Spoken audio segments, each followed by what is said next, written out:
Hello, welcome to another Retro Core, and it's that time again where we take a look at the gaming pickups. It's been a while since we did a gaming pickups video, so it's about time we did one.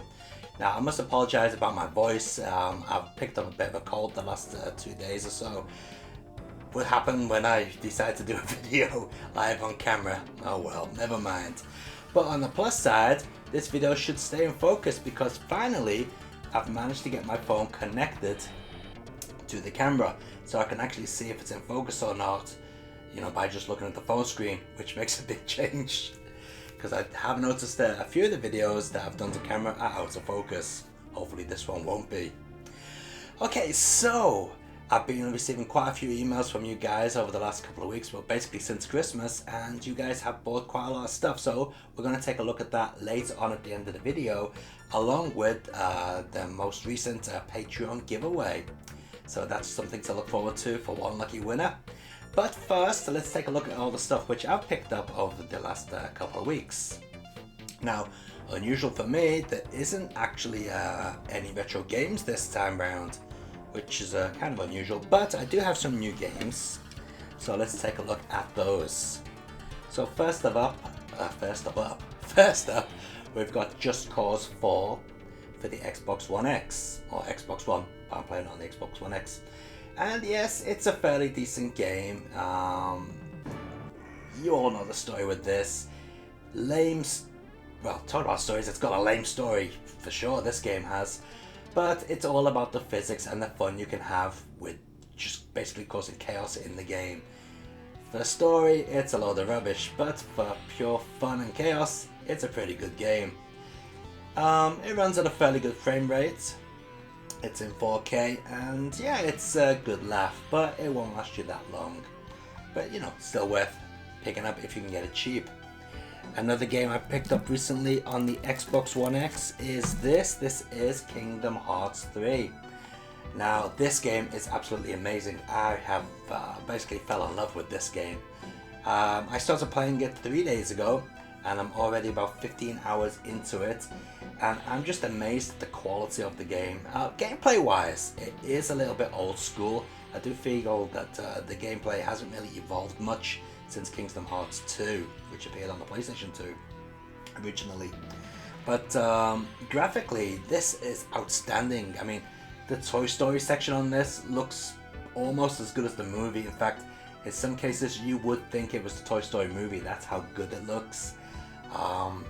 Now, how it looks on other platforms, I don't know. I imagine the PlayStation 4 Pro would look really good as well, but on the X, it looks really nice.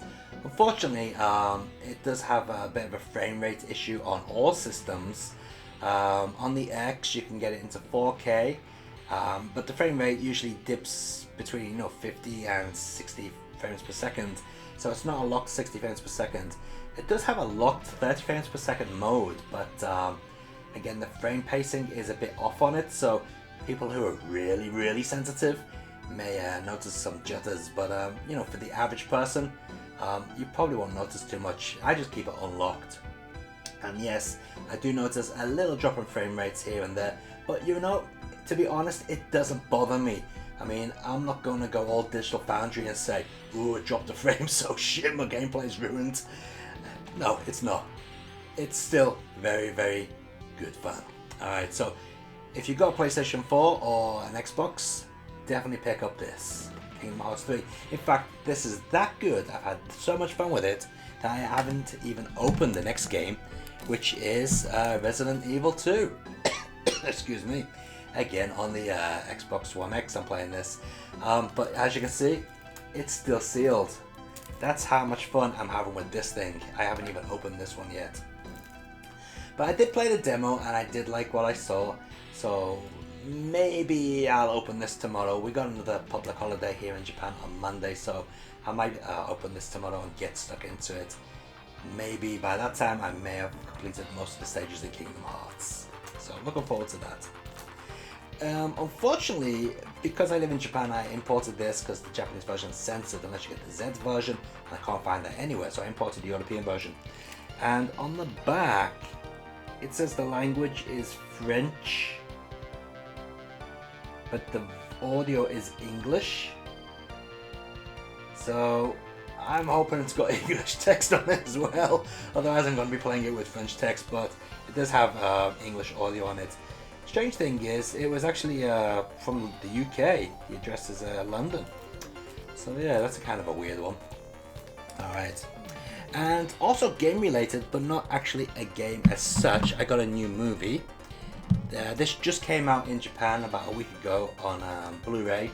This is the UHD version, the 4K Ultra HD version. This is Ready Player One.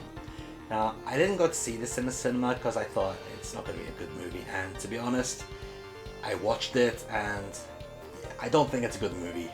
Sorry if you think it is a good movie, but I don't think it's a good movie. It's average at best. But as a nerd out movie, it's fucking excellent. Oops, sorry about the language. It is excellent. You know, within the first couple of minutes, I was like, oh, there's RoboCop, there's the Turtles, there's, you know, whatever. Oh, there's Akira's bike, there's a DeLorean with a bloody Knight Rider LED on the front. Yeah, it is just a complete nerd out movie. So if you're into your 80s pop culture and even some 90s pop culture, this is the movie for you. I mean, even little things like they have this orb, and the box which is kept in is basically spoilers if you haven't seen the movie. But basically, the box that it's kept in is Gizmo's box from Gremlins. I mean, it's just a complete nerd-out movie. So yeah, if you're really into stuff like that and you haven't seen Ready Player One, check it out. It's definitely worth a watch. Alright, now, as you know, I recently did get a Fujita FM Towns and I cleaned it all up and it's now looking pretty good. So I bought a few things to help me out with the upcoming video which I plan to do on the system. Now, first thing is this cable here. Now this is a 15 pin connection here that goes straight into the FM Towns, and this end is a Japanese 21 pin RGB connector, or as most of us know it as a SCORT connector, but as you probably know, the Japanese connector is wired up differently. So what this will allow me to do, according to a video I saw in Japanese on YouTube, is I can connect this up to the FrameMeister, and the FrameMeister will handle the 15, the 21 and the 30 or 31 kilohertz signals, no problem, from the FM Towns, which means I should be able to play everything on the big TV using this cable and capture the video as well, so that's a good thing. Also for the FM Towns, I picked up this. Now these things are really expensive. Any idea what it is? Well, it does actually say on it, this is a USB keyboard to FM Towns adapter. Now the FM Towns keyboards are pretty expensive here in Japan. If you want a nice clean keyboard, you're talking around about 10 to 15,000 yen, easily. That's if you can find one.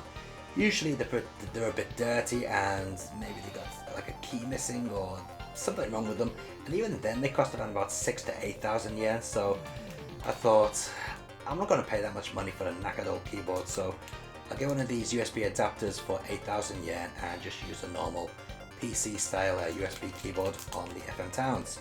So that will come in handy for the upcoming video, especially when I use games that run a floppy disk. That will be pretty useful. And also, if you saw the FM Towns special that I did when I cleaned up the restoration video, you may remember that there was a piece missing on the back, like one of the panel covers. Well, I managed to get hold of 3 of them from Yahoo Auctions. A link was kindly provided to me by one of the viewers of the RetroCore channel. So a big shout out to the person who left the link. Sorry, I don't remember who it was now. But yeah, so they're a little bit tarnished. So I think they're going to need a bit of a clean, maybe a little bit of vinegar or something to get them cleaned up, and maybe put a bit of rust treatment on them. But yeah, some replacement panels for the back of the FM Town, so that's all sorted out now as well. So that's good stuff. Alright, now the moment you've all been waiting for, and I've just noticed I've left the prize over there behind the camera, so just a moment, let me get the prize. Okay, here it is. Alright, let's get back on the chair. Alright, okay. So, this giveaway is gonna be for the cool, what the hell are these called? The Cool Baby, not the Cool Baby. The Powkiddy, that's it. Just remember the logo. The Powkiddy NES 401 or Famicom 401 that looks like a GBA or a mini GBA. And I did review this on the channel a while back. If you remember, I did take it apart as well, but it works perfectly fine. Alright, so you'll be getting the console, so got the screen protector on it, and all the accessories as well, which are in the box. Okay, so which lucky person is this going to go to? Well, I've got the tin with all the names in, so let's open up the tin and pick out a name. Alright, so who's going to be the lucky person this week? I don't want to look in there, do I? Okay, let's see. Okay, this one. Alright, so the winner, whoops, the winner for the giveaway this time round is Jacob WP. Alright, Jacob WP. Now, I know that is not going to be in focus, so yeah, but you're not going to be able to see that, even if you're watching in 4K. If I put it back on the page, you might be able to see it. Anyway, Jacob WP, you are the winner of this little handy Powkiddy Famicom on a chip clone thingamajig, which wasn't too bad from what I remember. Alright, so that's enough from me. Let's take a look at all those lovely items that you guys have been buying. And don't forget, if you want to send in your gaming pickups to me for the next gaming pickups video, well, I don't mean the actual items, you can send me the actual items if you'd like, that would be excellent. No, just a photo will do. The address is down here at the bottom of the screen, so send over your pictures and I'll feature them in the next video. Until then, keep on gaming and enjoy your games. See ya.